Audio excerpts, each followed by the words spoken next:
Buenos días a todos. Un gusto de estar con ustedes y un gusto de poderles presentar este nuevo libro que hemos publicado en colaboración entre el Departamento de Estudios Ibéricos y Latinoamericanos, que jefatura Alberto Rocha, y el Departamento de Estudios sobre Movimientos Sociales, en el que participamos tanto investigadores del DEILA como del DESMOS. En este caso, la presentación estará a cargo de dos compañeros, el doctor Mario Alberto Nájera, profesor investigador aquí del Departamento de Estudios sobre Movimientos Sociales, especialista en temas latinoamericanos, con una gran producción en obra relacionada al pensamiento martiano, América Latina, pensamiento crítico. Y por otro lado, el doctor Nicolás Rey, que también ha trabajado temas de América Latina y muy especialmente del Caribe, y quien también hará la presentación en un segundo momento. Por lo tanto, iniciamos cediéndole la palabra al doctor Alberto Nájera. Bienvenido, Mario Alberto, y también bienvenidos todos ustedes. Iniciamos, doctor Nájera. Buenos días a todos. Muchas gracias por la invitación, Jaime. Gracias, profesor Alberto Rocha. Y también me da gusto que esté con nosotros en esta presentación el compañero doctor Nicolás Rey, colega también y a quien conocemos hace mucho tiempo. Bienvenido, Nicolás, aquí a las actividades del DESMOS, bueno, y por supuesto el DEILA. Bueno, lo que yo quiero decir es que en la presentación de un libro, siempre que ocurre este importante hecho de la presentación de un libro, sobre todo si es como este ejemplar que salió, es una contribución a la discusión de primera línea sobre la cuestión política y social de una gran región del continente que es nuestra América Latina. Un análisis a varias voces sobre los gobiernos progresistas y los gobiernos conservadores. Como podemos ver en el mapa nuestro, ha habido muchos cambios, vaivenes, dicen algunos. Surgieron en unos años atrás un grupo de gobiernos progresistas, producto de procesos electorales. Quiero decir que un rasgo importante del surgimiento de los gobiernos progresistas es que en las décadas últimas, bueno, en todo el siglo XXI y muchos años del siglo XX, siempre surgieron por elección popular. O sea, los gobiernos progresistas han surgido en un altísimo porcentaje, producto de elecciones democráticas, no siempre fáciles, porque siempre se tiene que defender la democracia, vigilar las urnas, en fin. Solo los gobiernos conservadores tienen un alto porcentaje de surgimiento mediante actividades ilícitas, golpes blandos, golpes duros, fraudes electorales, y han sido muy hábiles en eso las derechas latinoamericanas. Entonces es un rasgo que creo importante mencionar. Desde Salvador Allende y muchos otros casos podemos ver que son las urnas las que han decidido que surjan gobiernos progresistas. Y son las derechas las que han evitado, mediante la violencia, generalmente, no siempre, han generado también el sufrimiento de muchos pueblos, dado que al imponer, como se ha visto en nuestro subcontinente, el neoliberalismo, esa forma rapaz y extractiva del capitalismo, pues han empobrecido más cada vez a los ciudadanos, a los pueblos de América Latina. Gobiernos progresistas y gobiernos conservadores en América Latina del siglo XXI es un libro que discute, es un libro que propone ideas, es un libro que llama a la reflexión y también es un libro de esos que surgen por una necesidad coyuntural y que los investigadores que participan con sus textos hacen un gran esfuerzo por un análisis, por tener un análisis actualizado del momento. Esa es una virtud de este libro que fue coordinado por Alberto Rocha Valencia y Jaime Ezequiel Tamayo Rodríguez. También vale decir que su edición pues es una edición que se da en un momento difícil para todas las ediciones de cualquier índole, para cualquier libro. Durante la pandemia se detuvieron los departamentos editoriales, se cerraron prácticamente, las máquinas estuvieron desconectadas y los trabajadores en su casa, de tal manera que llama la atención que se haya podido encontrar la manera de que se diera a la luz la edición de este libro. Y se agradece.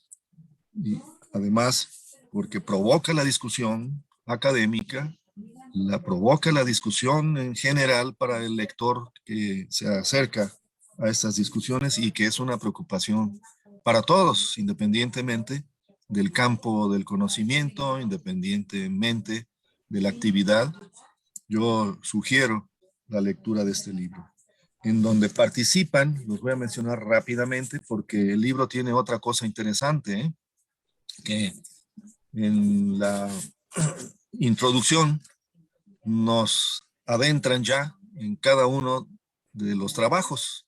Entonces eso ya nos va dando una idea de cómo se desarrolla cada uno de ellos y es muy bueno que se adelante. Así que nos ahorra mucho para una presentación. De todas maneras, una presentación del libro, y hay que recordarlo, no se trata de contar el libro hay que leerlo.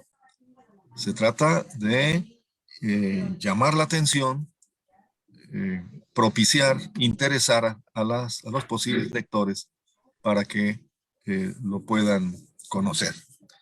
Bueno, voy a decir rápidamente los autores, los temas, y ya paso a hacer mi comentario general del libro y de los distintos textos, muy brevemente. Está dividido en capítulos, en 10 capítulos, en donde participan en primera instancia Alberto Rocha, con orden político e integración regional en América Latina, del avance autónomo a la regresión heterónoma 2000-2019. Enseguida, los golpes suaves contra los gobiernos progresistas en América Latina, de Jaime Tamayo y Daniela Paulina Íñiguez. Luego viene el profesor Armando Páez, auge y declinación de los gobiernos progresistas en América Latina, para continuar con Pablo Casillas, un investigador del DEILA, los gobiernos progresistas en América Latina, senderos luminosos, senderos que alumbran. La difícil transición hacia la cuarta transformación, desarrollo e inercias y antagonismo, de Jorge Ceja y David de Anda.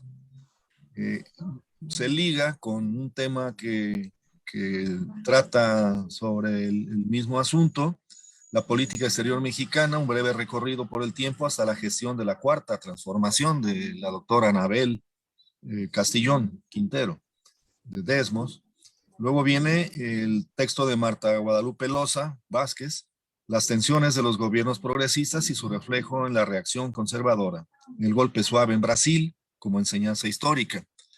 Y esto nos lleva ya al seno del Cono Sur, porque de Brasil se pasa a Argentina, Argentina y sus vaivenes político-económicos, el ascenso y declive de la derecha con Mauricio Macri y el PRO, de Leticia Carrasco, una investigadora que conoce estos temas desde hace algunos años. Enseguida, Jorge Gastón Gutiérrez, junto con Rosetta Hernández, Jorge Gastón Gutiérrez Rosetta Hernández, nos entrega implicaciones socioambientales del gobernar y la conflictividad social en América Latina y el Caribe. Muy bien, y que se trate el Caribe. Siempre nos quedamos a medio camino entre el continente, tierra firme, y todo lo que ha ocurrido por siglos y muy importante en esta porción muy nuestra americana que es el Caribe. Enseguida, y por último, Morena, de Movimiento Social al partido político, a pocos años de su conformación, 2014-2019, de María Guadalupe Moreno González. Y quiero destacar algunas preguntas que se dan de inicio, que es, cito dos, se pregunta, ¿el proceso político y social progresista habrá detenido su declive e iniciado su recuperación? Quedó como pregunta. Vemos que ha habido cambios, pero eso es lo importante, ¿no? De un texto que es emergente, que es coyuntural, y vemos, pero también vemos la riqueza de todo esto y de los procesos sociales, cómo los cambios se dan y a veces de manera vertiginosa. Otra pregunta es esta. ¿Es posible un surgimiento del progresismo sobre bases diferentes? Bueno, ahí queda esa pregunta que quizá podemos ir respondiendo, pero falta tiempo para tener una respuesta más acabada o por lo menos más comprobada. Luego de una amplia exposición en la cual se reconocen los esfuerzos de la unidad latinoamericana y se valora el papel de la comunidad de estados latinoamericanos y caribeños en una etapa de avances regionales, se presenta a lo largo de varios textos en el libro un panorama real en ese momento de la investigación de desarticulación para dar paso al regreso de los grupos neoliberales en varios de los países que se habían significado por su liderazgo y fuerte apoyo a las ideas y proyectos progresistas. Se concluye, por lo menos en un caso, según la consideración del autor, que se venía un tiempo de regresión histórica. Habrá que hacerse notar que vivimos en un tiempo donde los vaivenes pueden ser cambios vertiginosos y que el ajedrez político se juega ahora por muchas manos y que dan lugar a reflexiones y decisiones que pueden llevar a trastocar los panoramas políticos y sociales aparentemente sólidos. Este es un trabajo típicamente de coyuntura. Reporta al lector información sobre las fortalezas aún del capitalismo especializado en el despojo, pero también de sus debilidades, que son más cada vez, afortunadamente, que lo llevan a perder posiciones ante el empuje de las nuevas realidades. Más adelante, se nos presenta la discusión acerca de la posibilidad de no solo resistir, sino prevenir la andanada de golpes blandos que se han intentado y se intentan perpetrarse en Latinoamérica. Algunos tuvieron éxito, pero otros no logran o no se articulan. La enseñanza es que las sociedades no se pueden ya mover o manipular en bloque o en mayorías inconscientes. Otra cuestión para este momento es el papel que los medios de comunicación o de difusión, como la prensa, la televisión y la radio, juegan con ciertos contratiempos para ellos al chocar con frecuencia con las redes sociales en manos de grupos y sujetos que sí apoyan los cambios favorables a los pueblos. En este trabajo tenemos reflexiones sugerentes para seguir el análisis de las experiencias progresistas. Otro abordaje es aquel en que se hace crítica clara de los yerros en que cayeron algunos gobiernos surgidos del voto popular y llevaron al fracaso sus proyectos. En poco tiempo se comienza a ver que el aprendizaje de los errores tendrá la posibilidad temporal de corregir y de ensayar nuevos caminos. O sea, ante ese panorama presentado en ese artículo que hago alusión, podemos ver que ya hay cambio, que ya se está aprendiendo también de errores. Afortunadamente, estamos en otro tiempo, con muchos otros actores, en otras situaciones. Y se puede ensayar y en el tiempo que viene tener nuevos caminos. En otro trabajo vemos, por otro lado, que las alertas sobre los regresos neocoloniales deben tomarse muy en serio y podrían venirse con mayor fuerza las violencias neorracistas y neofascistas. El lector podrá encontrar también esta visión, pesimista o realista. Esa es la discusión de hoy. Dos de los textos nos muestran lo que se podía tener con ojo previsor sobre el proceso ya en desarrollo de lo que se llama la cuarta transformación en México. En uno de ellos se plantean, luego de breves análisis, los límites, quizá lógicos, del proyecto propuesto por el presidente Andrés Manuel López Obrador. Esto lo comento así porque pues hay límites, se tienen límites. Algunos quizá proclamaban que ya entrábamos en un terreno de una izquierda muy a grandes pasos, con una velocidad de cambios, pero la realidad nos dice que hay ciertos límites y que las mayorías, el pueblo, la sociedad, ya sabe y conoce y tiene más amplitud de miras para identificar que también hay procesos que hay que cuidar, que van despacio, pero que sí están transformando. En el otro texto se presenta una discusión acerca de la política exterior mexicana impulsada por el nuevo gobierno. Aquí cabe decir que lo analizado es un avance solo de lo que ahora, en casi 3 años, se ha mostrado. La política exterior ha abierto los espacios perdidos por gobiernos neoliberales y más aún, ha ganado notoriedad. Los análisis que se refieren puntualmente a dos experiencias progresistas de gran significado son los casos de Brasil y Argentina. Textos de discusión muy actual, pues en Brasil, los virajes de los últimos meses nos hablan de la posibilidad cada vez más preocupante para las derechas del regreso de Ignacio Lula da Silva a la presidencia. Hoy, ayer, antier, en estos días, se tiene un alto porcentaje de aceptación y supera Lula a los pocos que aparecen como probables contendientes. En tanto, el texto sobre Argentina, que hace un buen desarrollo de los vaivenes políticos de ese país, nos regresa a la gestión de un nuevo mandato progresista que al sumarse a los procesos de México, Bolivia y los acontecimientos de lucha, resistencia y avance popular en Chile, Perú y aún en la difícil situación colombiana, junto a la permanencia y ejemplo de procesos como el de Venezuela y Cuba, alientan un umbral de renovación latinoamericana.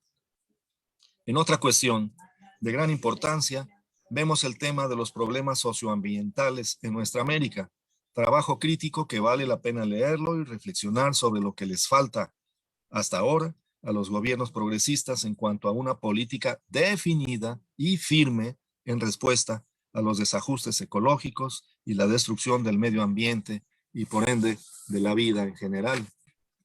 Un texto que nos lleva a la discusión de actualidad, luego del más reciente proceso electoral en México, es el que discute la presencia en la vida nacional de un amplio movimiento que al mismo tiempo se presenta como partido. Es el caso del Movimiento de Regeneración Nacional, y en efecto es, aún sin concretarse del todo, una experiencia diferente en el horizonte político histórico en el país. Movimiento y partido.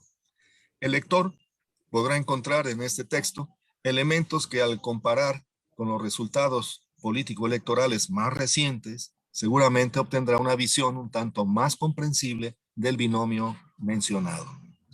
Recomiendo por tanto, a colegas, académicos, a estudiantes y lectores en general, este libro, de los pocos que han adelantado análisis emergentes sobre América Latina.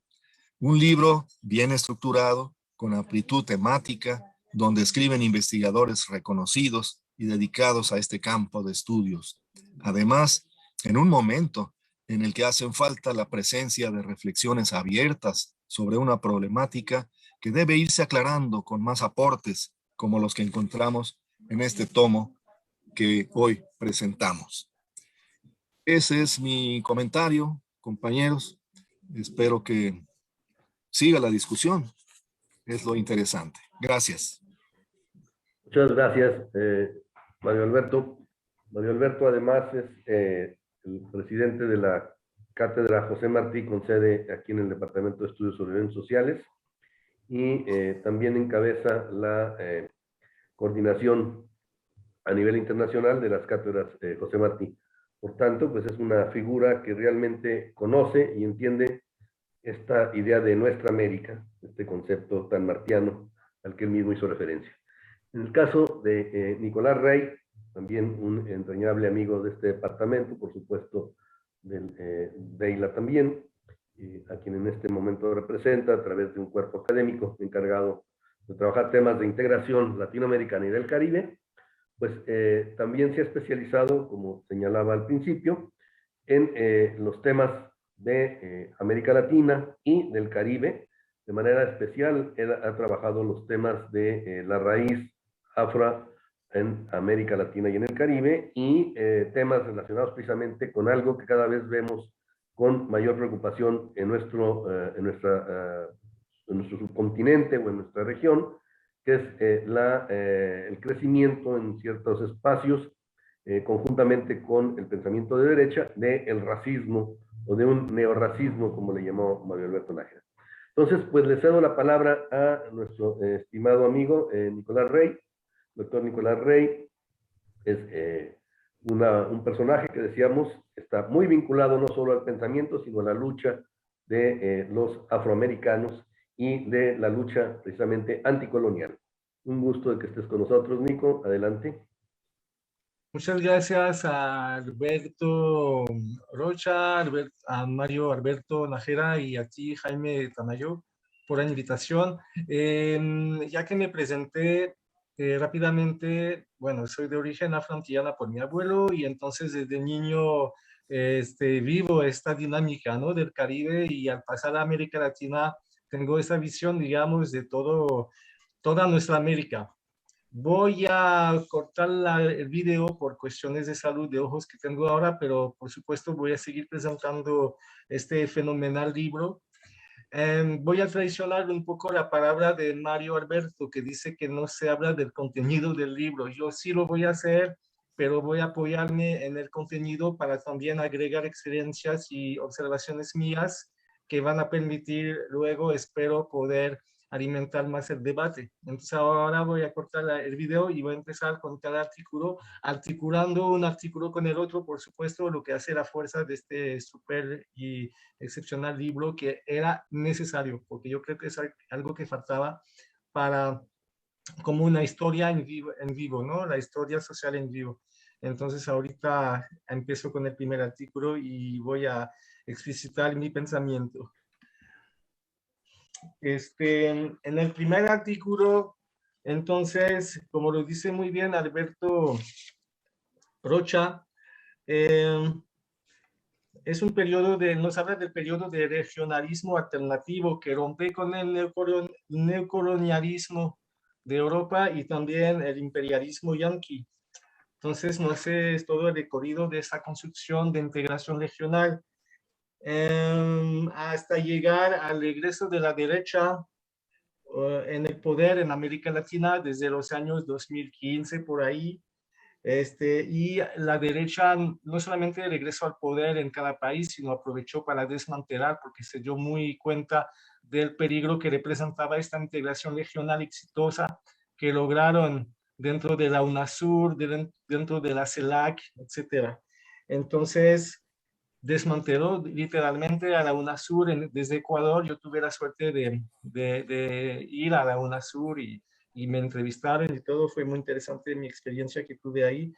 Pusieron a otras instancias como el Grupo de Lima, el ProSur, la OEA es el brazo armado del tío Sam. Entonces, directamente aquí en América Latina, pero a pesar de todos los esfuerzos de la derecha, no pudieron con la izquierda, no pudieron con el legado, la experiencia que ya pudo tener la izquierda y el progresismo en el poder desde los años 2000 hasta 2015. Es decir, yo recuerdo de una entrevista de Rafael Correa que decía que él no estaba tan pesimista. Había pensadores de Estados Unidos que decían que ya no podía regresar a la izquierda, pero ya estaba hecha la experiencia y los pueblos tienen memoria. Entonces, de hecho, regresó poco a poco el progresismo al poder en América Latina. Es que la gente se recordó de las tasas de crecimiento casi chinos que tuvieron en Ecuador, Bolivia, la salida de la pobreza que se dio en Brasil y Venezuela, de millones de pobres que llegaran a clase media, etcétera, ¿no? Luego, lo que sí me llamó mucho la atención en su trabajo es que nos habla de dos mesorregiones. Una alrededor de México, que pues empezó más, bueno, se dio más o menos con el plan Puebla-Panamá, pero este plan era muy vinculado con los intereses gringos. Pero luego, al mismo tiempo, el Brasil de Lula, central en la UNASUR, permitió ahí organizar mucho mejor la organización latinoamericana desde el sur. Y bajo este impulso y el de Chávez, se pudo crear también a la CELAC, que es la única instancia de América Latina y el Caribe que tiene a los 33 estados, ¿no? Entonces, esto es fundamental. No olvidemos lo siguiente, esta integración regional, y eso es comentario mío, permitió arreglar conflictos internos, como se dio entre Colombia y Ecuador y luego Venezuela, que estuvimos a un punto de una guerra con Álvaro Uribe, pero se dio dentro de la UNASUR un arreglo. Afuera de las ganas de Estados Unidos, que sí iba para la guerra, pero sí se lo permitió, ¿no? Entonces, a pesar de las diferencias políticas que se dieron en la región, se lograron consensos importantísimos a veces. Luego, bueno, para terminar con estos comentarios del artículo de Alberto, gracias al regreso o más bien a la llegada de la socialdemocracia, digamos, en México y Argentina, se dio un reequilibrio frente a este polo de derecha que estaba ganando terreno en los años 2010, con AMLO en México y Hernández, perdón, en Argentina. Gracias a eso, estos gobiernos apoyaron a gobiernos más de izquierda, como en Bolivia. Entonces, hay como una cadena que se dio. Es decir, no es algo aislado, sino que otra vez podemos esperar en una nueva dinámica de integración regional gracias a este regreso de los pueblos, digamos, o por lo menos mejor representados en el poder. En el segundo texto de Jaime Tamayo y Paulina Iñiguez, recuerdan la larga lista del intervencionismo yanqui en su patio trasero. Recuerdo a Chávez que decía de Bush, le decía John Wayne. ¿Por qué le decía John Wayne? Porque es la lógica, ¿no?, de la conquista del oeste, que también los Estados Unidos así se crearon y siguen así. Es el país que siempre está en conflicto con todo el mundo. Entonces, en Medio Oriente, en América Latina, donde sea, y así en América Latina, después de los famosos golpes de Estado de los años 50, 60, 70, 80, pues cambiaron de estrategia y se basaron en, digamos, revoluciones pacíficas o cambios pacíficos, pero para poner gobiernos a su favor. y eso se da en 5 etapas de los golpes blandos, según la teoría de Sharp. Entonces lo recuerdan muy bien los autores, pero también hay filántropos. Sabemos que los filántropos nunca están desinteresados. Entonces el famoso George Soros, que es uno de los más poderosos a nivel mundial económicamente hablando, controla a muchas organizaciones como el Crisis Group. Quiero hablar del Crisis Group porque el Crisis Group me invitaron a Bruselas, en Bélgica, a una entrevista para mandarme a trabajar en Haití. Y entonces yo, pues muy curioso, a ver qué quieren. Llego ahí y veo que en su folder de presentación restablecieron la democracia en Irak, con una guerra, ¿no? Entonces yo dije, ok, eso es el Crisis Group.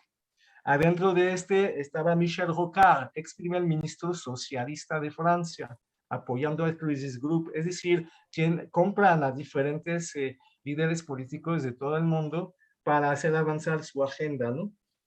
Me querían mandar en Haití para denunciar a narcotraficantes. Yo como antropólogo voy a hacer artículos en contra de narcotraficantes. Van a entender muy bien que era denunciar a unos y no a otros.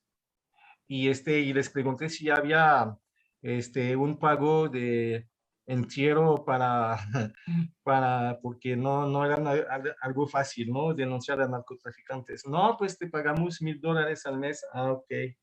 Entonces ven cómo los cínicos que son, hasta mal pagan. Luego nos hacen toda la lista de los golpes blandos que se dieron en América Latina, desde Zelaya en 2009, que llegó al poder con el Partido Liberal, pero traicionó, entre comillas, acercarse a Chávez y llamar a ser una constituyente.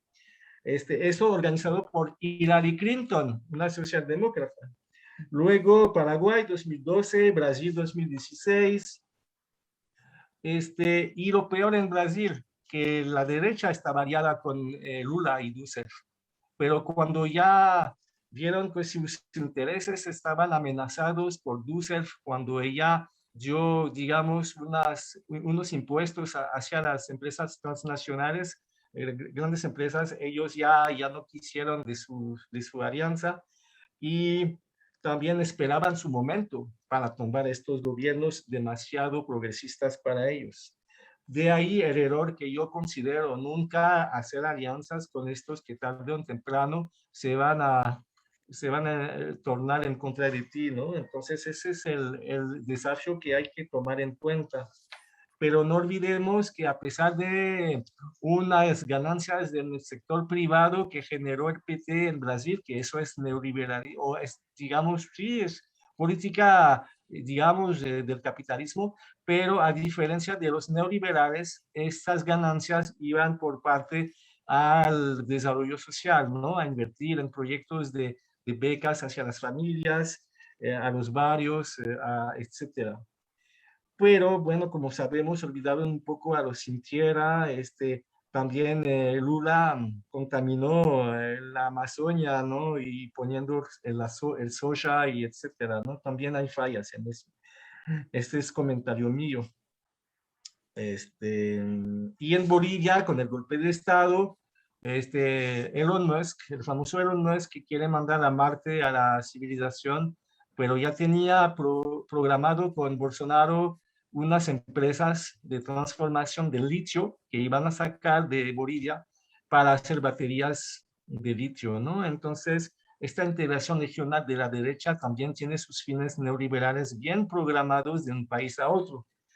El otro artículo que vamos a comentar ahora de Armando Páez, nos habla más de las fallas precisamente internas a estos gobiernos progresistas. El anterior nos hablaba más de la presión exterior, pero nos completa muy bien el anterior en este caso. Bueno, empieza con que Chávez inició a los gobiernos progresistas o tercera ola de la democracia. Las causas políticas de ajuste estructurales de la hegemonía del Banco Mundial, etcétera, ¿no? También nos señala el autor algo muy interesante, que tal vez los Estados Unidos con el atentado del 11 de septiembre en 2001 se desinteresaron un poco de América Latina y se enfocaron en el Medio Oriente. Pero yo quiero agregar que este desinterés hacia América Latina se da desde 1991 con la caída del muro de Berlín y que Estados Unidos manda todas sus tropas al Medio Oriente para ya tomar pie en esta parte del mundo y aprovechar para recuperar a todos los países del ex bloqueo del este, ¿no? Entonces yo creo que eso tiene hasta anterioridad a los atentados del 2001. Bueno, el éxito, ¿no? De estos gobiernos es apoyo directo a los pobres, a educación básica y superior. Yo lo vi en Brasil y Ecuador, eso. Yo lo vi con universidades, con escuelas, caída de la deuda externa, etcétera, ¿no? Etcétera. También cambio en las tasas en las tasas de ganancias de las minerias y otras empresas extranjeras.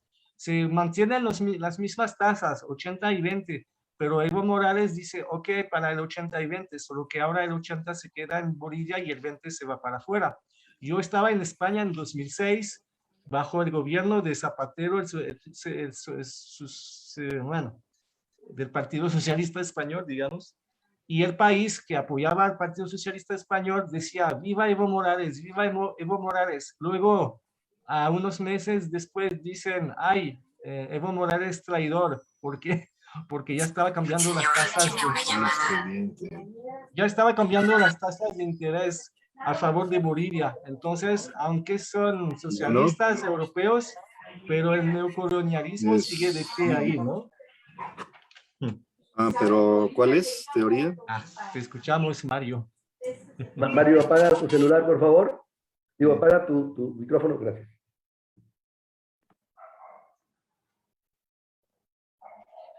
Adelante, Nico. Sí, entonces, los daños ecológicos a las comunidades también. En la Amazonia, no olvidemos que el soja que se dio en Brasil, también se quemó mucho la Amazonia bajo Bolsonaro, pero también bajo Evo Morales, que firmó un acuerdo con empresas de cría de carne de res, ¿no? Entonces también todo eso de la parte ecológica no está muy cuidada, digamos. Y también el desprecio de los gobiernos hacia los ecologistas. Por ejemplo, Corea los llamó infantiles a estos movimientos. Es decir, en lugar de buscar alianzas constructivas, se agudó el conflicto y al final de cuentas, pues hoy perdió el regreso al poder Corea por esta misma razón, por no poder alcanzar una alianza con los sectores indígenas de Ecuador, aunque con unos sí, pero con otros no. Me parece en este caso excelente recoger al concepto de revolución pasiva, como hace el autor.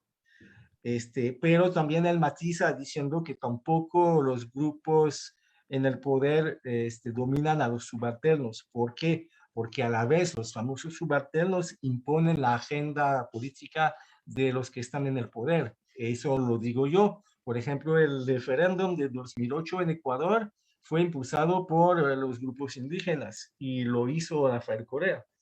Entonces, así es.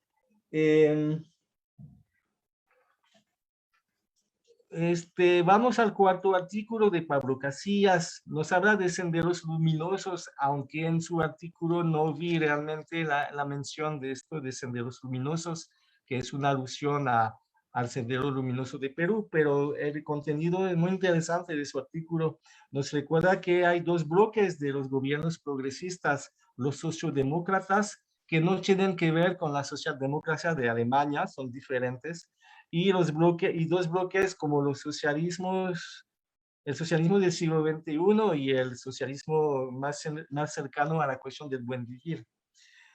Él nos dice que estos socialismos optan por la pluriculturalidad, el plurinacionalismo, en parte sí, en parte no. Ocurrió en Ecuador, ocurrió en Bolivia, pero no se dio tanto en Venezuela, porque en Venezuela hubo como una parte en el poder de marxistas, digamos, marxistas más clasistas que tenían una visión más centralista y no quisieron hablar de una sociedad plurinacional porque iba en contra de su visión centralista del poder. También nos habla de la famosa relación sociedad y Estado. Al llegar al poder, los políticos se burocratizan y se alejan muchas veces del pueblo. Eso le ocurrió al PT en Brasil. No escuchó lo suficiente a los sin tierra, no supo escuchar lo suficiente a las clases medias urbanas. El problema que luego estos que los apoyaron en el voto en las urnas, luego se alejan de ellos y se juntan con otros sectores más de derecha, organizados y manipulados desde el exterior y desde la oligarquía nacional. Entonces el problema, luego vemos a movimientos que abarcan a una franja de la izquierda con otra de la derecha y al final para tumbar a gobiernos a favor todavía a la gente, ¿no? No ayudó la crisis económica del 2010 tampoco. No podemos culpar solamente a los gobiernos, sino también a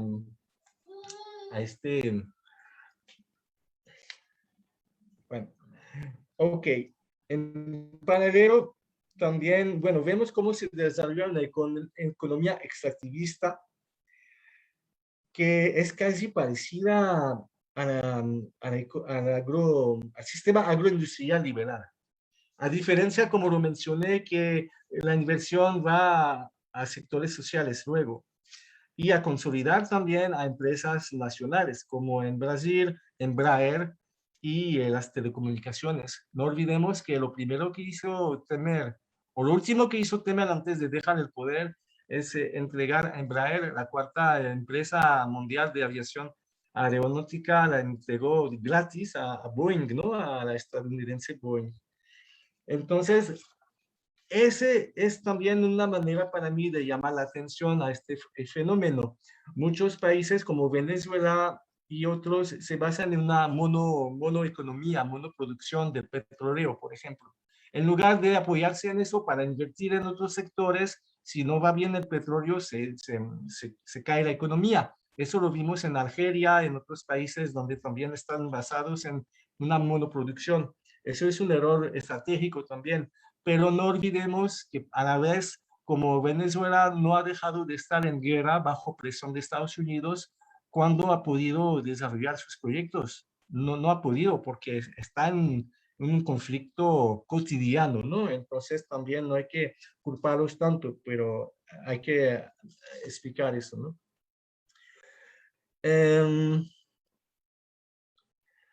Lo bueno que finalmente con el regreso de Argentina y México, de gobiernos progresistas en Argentina y México, este daño que se dio en estos países ya está casi atrás. La movilización de los pueblos, que no lo vemos en el libro porque eso ya es reciente en Chile, en Ecuador, etcétera, ¿no? Que también está tumbando a los gobiernos abusivos de derecha. También permite equilibrar la región y el regreso del MAS al poder, permitido gracias a AMLO y a Hernández. Eso para mí es el punto mayor del regreso de la llegada de la socialdemocracia en México y en Argentina. Lo demás, hay mucho por criticar, pero esos aspectos son fundamentales.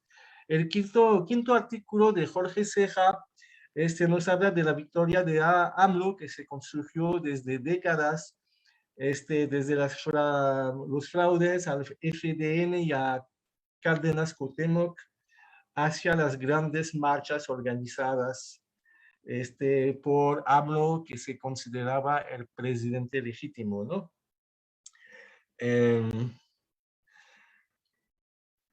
La apertura de la democracia en México, aunque llevó al poder al PAN, pero sí permitió precisamente que ahora sí hay hay gobiernos locales y estatales de progresistas y la llegada al poder de AMLO. Entonces también es un cambio importantísimo que se dio.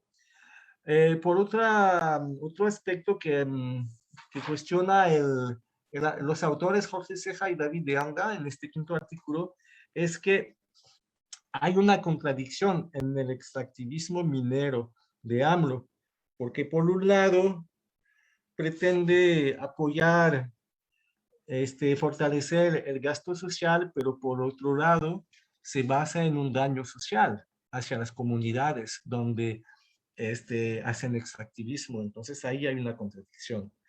Con el proyecto del Tren Maya, de las presas, aplastar no solamente a los vivos, sino al alma de América Latina, a los ancestros que están ahí bajo tierra.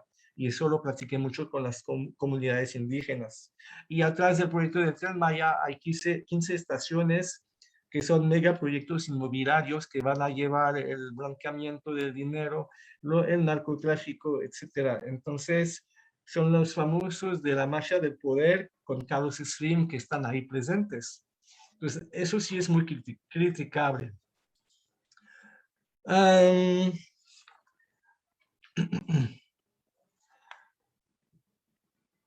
Vamos ahora con el sexto artículo de Anabel Casillón, que nos habla del gobierno de AMLO, que se posicionó como juarista. Después de la intervención francesa se impuso la idea de respeto entre las naciones. Y luego llegó la doctrina Estrada, la Carta Echevarría junto en la ONU para poner fin esta vez no a la tiranía de las mayorías, sino más bien yo dijera a la tiranía de la minoría de Estados Unidos, que pretendía ser hegemónica. AMLO logró firmar el nuevo Tratado de Libre Comercio, pues negociando con Trump, que le imponía aranceles y terribles. Entonces, AMLO hizo la mala política en contra de los migrantes para no tener tasas de aranceles imposibles por la misma dependencia, ¿no?, que tiene México con Estados Unidos. 80% de la economía de México depende de Estados Unidos. Sí, el cambio se dio con AMLO al momento, como lo precisa la autora, al no firmar una condena de Venezuela en enero de 2019, bajo el lema de que México no apoya la intervención.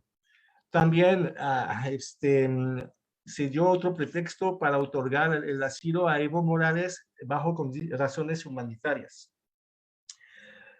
Pero a la vez la autora critica un poco, parece que critica un poco esa postura de AMLO, de haber apoyado a Evo Morales, diciendo que no fue muy popular en México. Yo creo que sí, esa medida fue muy popular dentro de la gente de izquierda. Yo creo que es la más destacable que le podemos otorgar a AMLO, yo digo, porque eso va más allá de México, permitió equilibrar a América Latina.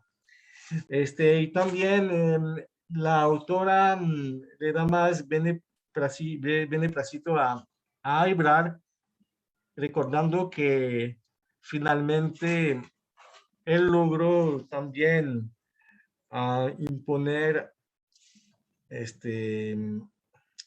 perdón,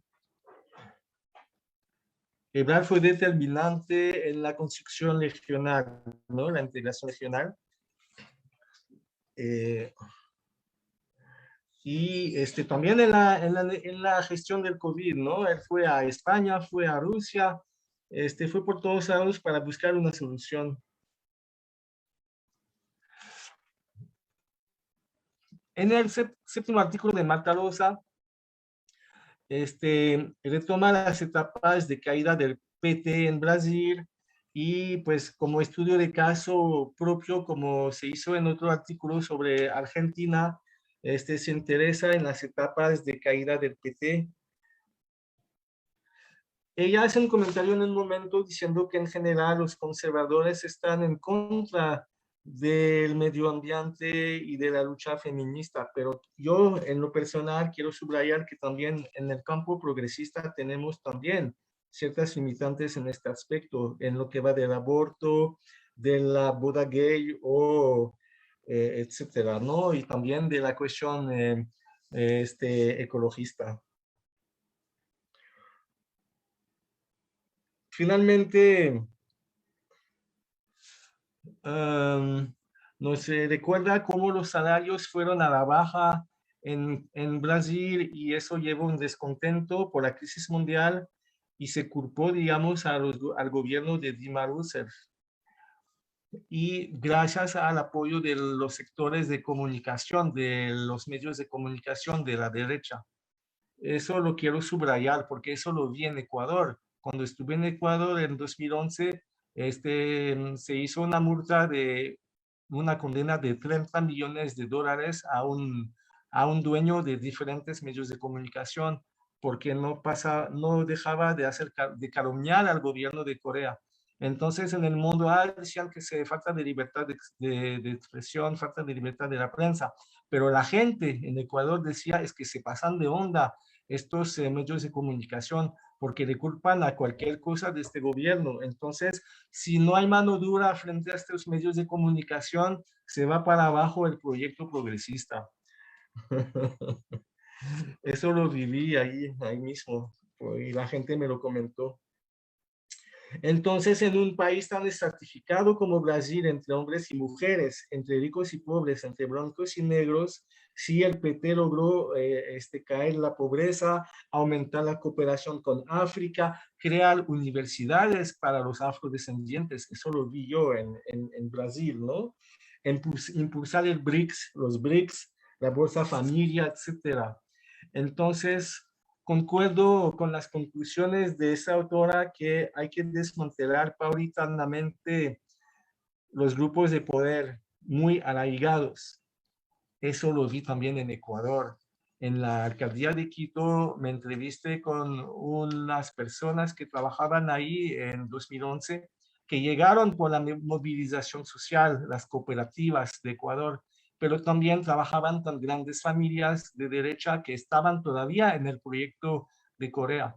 Entonces me decían, esta revolución ciudadana, hay una lucha interna muy fuerte entre intereses de antes y nosotros que venimos de la ciudadanía.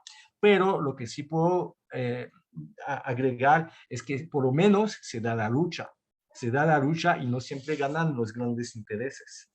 Voy rápidamente concluyendo. Leticia Caresco también nos hace un estudio similar con Argentina.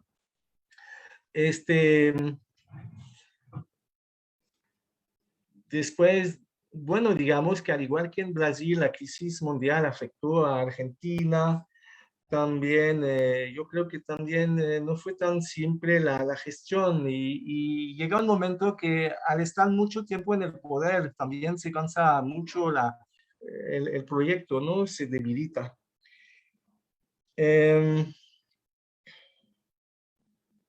Pero luego en este artículo nos explica por qué cayó Macri. Macri llegó al poder, pero también cayó por dos razones. Por una política neoliberal atroz, es decir, muy agresiva hacia la gente.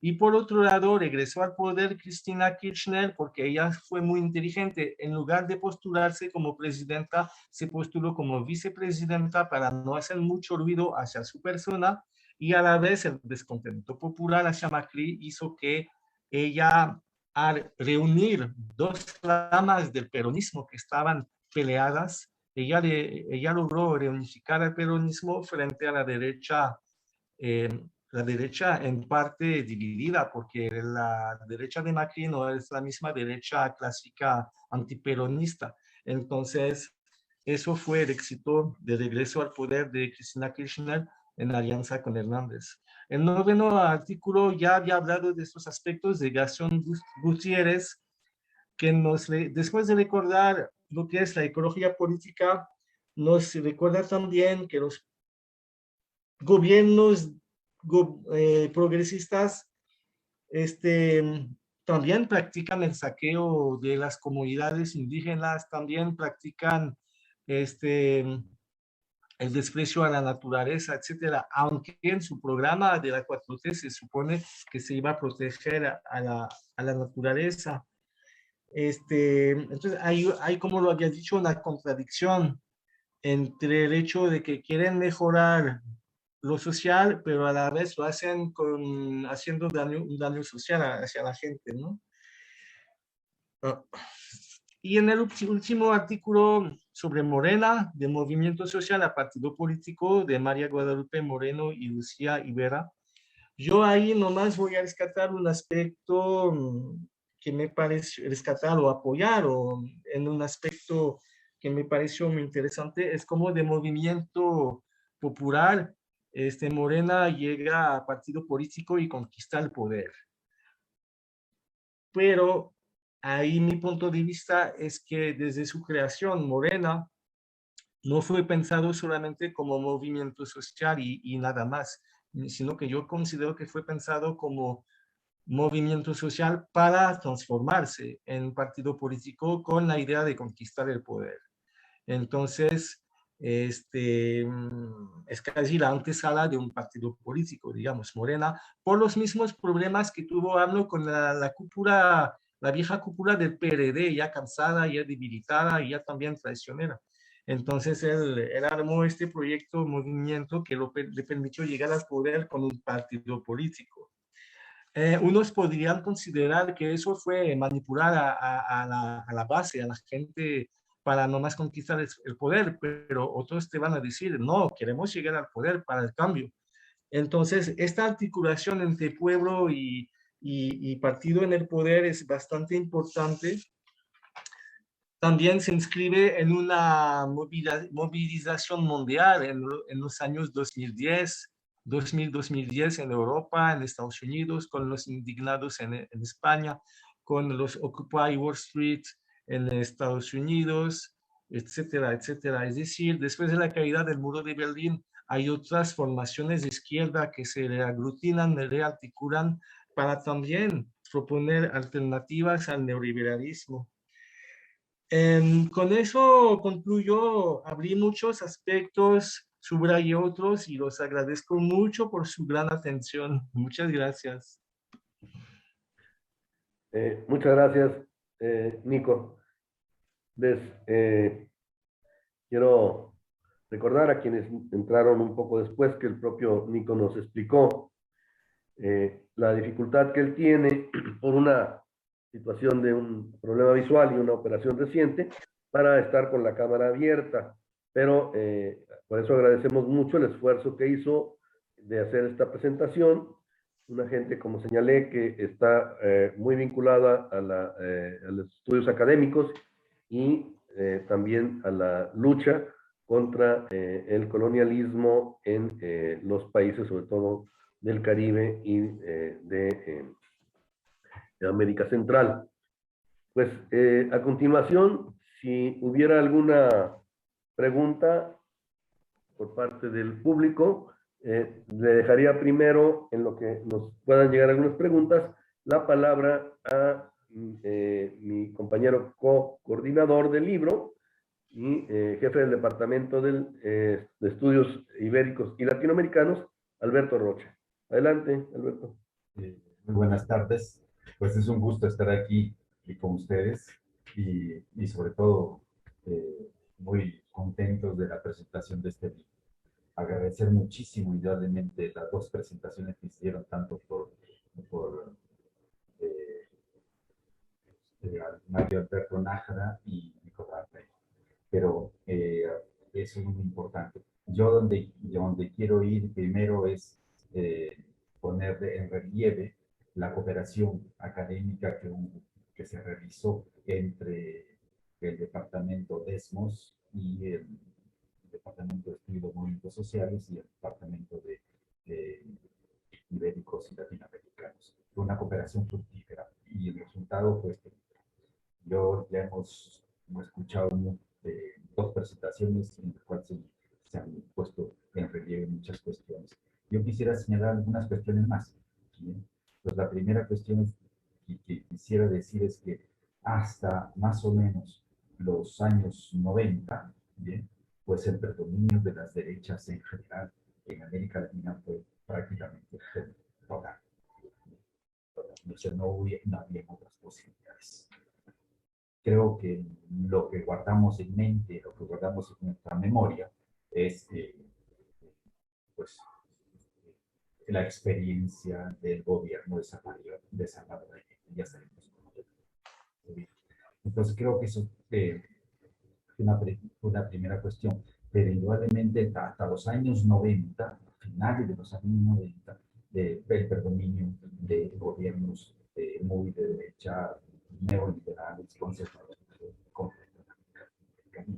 pero entonces, ¿cuál es lo importante? Lo importante es que a partir de fines de los 90, justamente, pero para decir una fecha clara, un hito, a partir de los años 2000, se abre algo totalmente nuevo en la historia latinoamericana, un nuevo periodo histórico provisorio, pero que dura 15 años, de 2000 a 2015, y en el cual hay un predominio progresista. Es muy interesante porque esos gobiernos progresistas que llegan es gracias a que las izquierdas se lograron renovar, se volvieron izquierdas moderadas y finalmente se enrumbaron en una perspectiva progresista. Entonces hay un predominio progresista indudablemente coexistiendo con gobiernos indudablemente conservadores y neoliberales que no dejan de existir en América Latina. Y después hay un segundo momento que se abre, que es el de 2016 a 2020, en el cual podemos hablar de un predominio neoliberal, de gobiernos conservadores y neoliberales. Pero lo que quiero decir es que este predominio habría durado 5 años, los somos 5 años, ¿bien? Porque muy rápidamente, después de esos 5 años, de alguna manera podríamos decir que ese predominio entra en crisis y que los gobiernos conservadores y neoliberales en la región comienzan a hacer crisis. Y por lo tanto, llegamos al 2021 con esa crisis clara de los gobiernos conservadores y neoliberales, ¿bien? Y un auge relativo del progreso.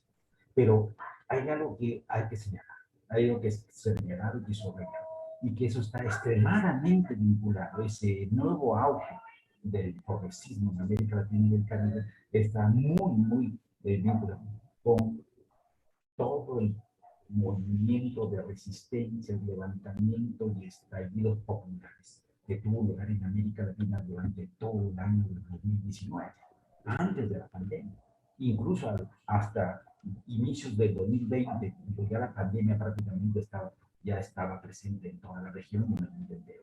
Y entonces, pero con de esto, las cosas tienden a tranquilizarse. Pero nuevamente, a finales de 2020, inicios del 2021, estos movimientos continúan. Entonces, yo creo que ese ha sido el sustento, definitivamente, una dinámica de sociedad civil muy abierta, muy expansiva, y por lo tanto, eso es lo que ha sido el sustento de este auge relativo del progresismo que se está dando nuevamente en la región de Latinoamérica y Caribe.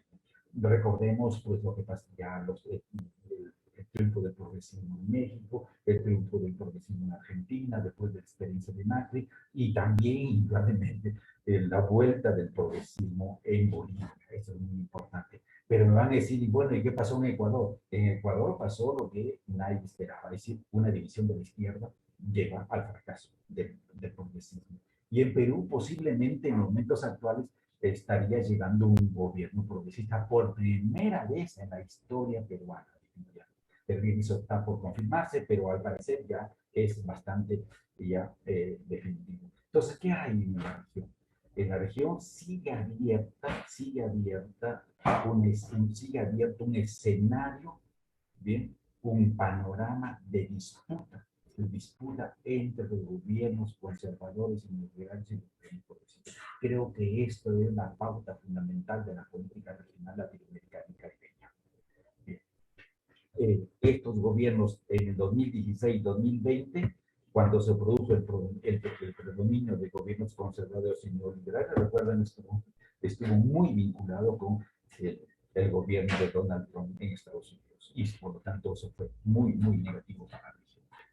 A partir del 2021 tenemos un nuevo gobierno en Estados Unidos y al parecer hay modificaciones, hay modificaciones que se están comenzando a producir. No hubiésemos esperado con un Donald Trump que el triunfo posible del nuevo posible presidente de Perú, Pedro Castillo, pueda producirse, haya producido definitivamente. Y que la OEA, que sigue teniendo como secretario al señor Almagro, indudablemente, que de esa OEA, indudablemente haya dicho, esas elecciones fueron limpias, se respetaron las reglas, se respetaron las instituciones, por lo tanto, posiblemente el señor Castillo es el que ganó, eso es lo que dicen, no hubiésemos esperado eso. Pero bien, algo está cambiando, hay algunas pequeñas modificaciones de política exterior de parte de Estados Unidos, de parte de la OEA también, porque Estados Unidos también se manifestó diciendo lo mismo, en esa misma perspectiva. Entonces hay algo que anda cambiando. Entonces, bien, esto me parece sumamente importante, definitivamente. Y cuando digo estos levantamientos y resistencias y estallidos de los pueblos en América Latina, no podemos dejar de lado, no podemos olvidar, y habría que recordar indudablemente lo que ha pasado en Colombia, porque en Colombia también posiblemente haya más adelante la posibilidad de un cambio de gobierno. Lo que ha pasado en Chile están ya en pleno trabajo de la Asamblea Constituyente y así sucesivamente. Entonces hay cosas que son importantes que han ido sucediendo después de indudablemente del libro que estamos presentando, bien, después de este libro. Pero bien, yo sé que quedan en la discusión un conjunto de temas que tienen que ver con lo que podemos llamar las variables significativas que pueden ser señaladas para definir los gobiernos progresistas, como las variables significativas que pueden ser señaladas para definir los gobiernos conservadores y neoliberales. Y las podríamos poner frente a frente, y sería muy interesante, pero eso ya lleva mucho más tiempo. Yo hasta ahí agradecerles muchísimo, francamente, y aquí a Jaime Tamayo, que está aquí, que es el jefe del DESMOS, Departamento de Estudios de los Movimientos Sociales, agradecerle mucho esta colaboración que me parece muy importante y que creo que es algo que deberíamos continuar en perspectiva. Muy bien, hasta ahí nada más. Muchas gracias, Alberto.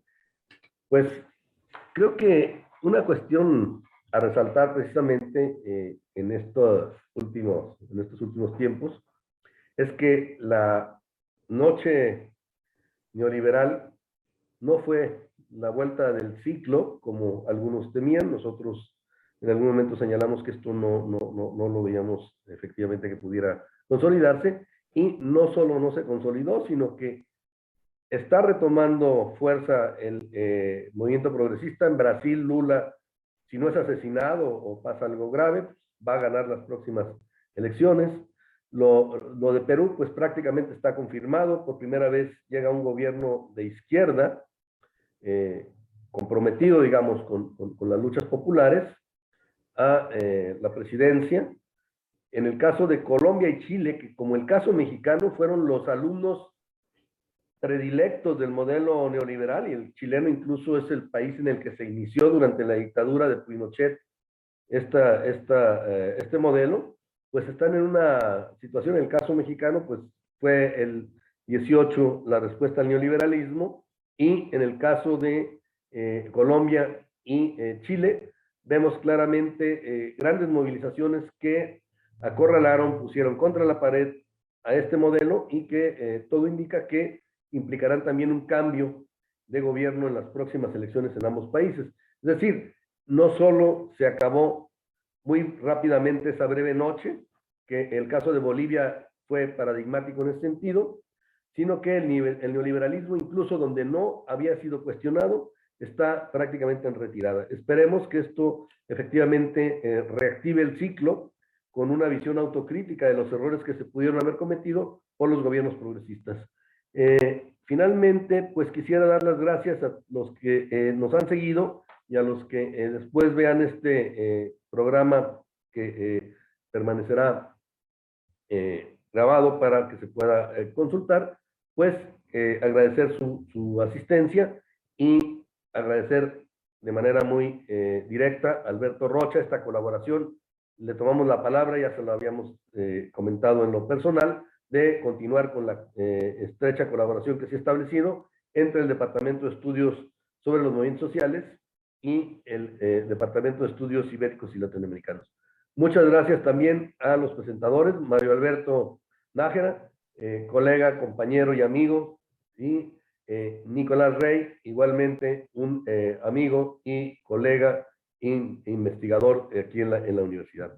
Lo que ha llegado más que preguntas son felicitaciones, de tal manera que en este momento pues damos por terminado este evento y nuevamente agradecer la presencia de todos ustedes, los que lo están viendo por en la página de Cusdifunde y los que nos acompañan en este momento. Y bueno, darle las gracias también de manera muy especial a Difunde Cush y a su personal que nos apoyó de manera muy importante en este evento.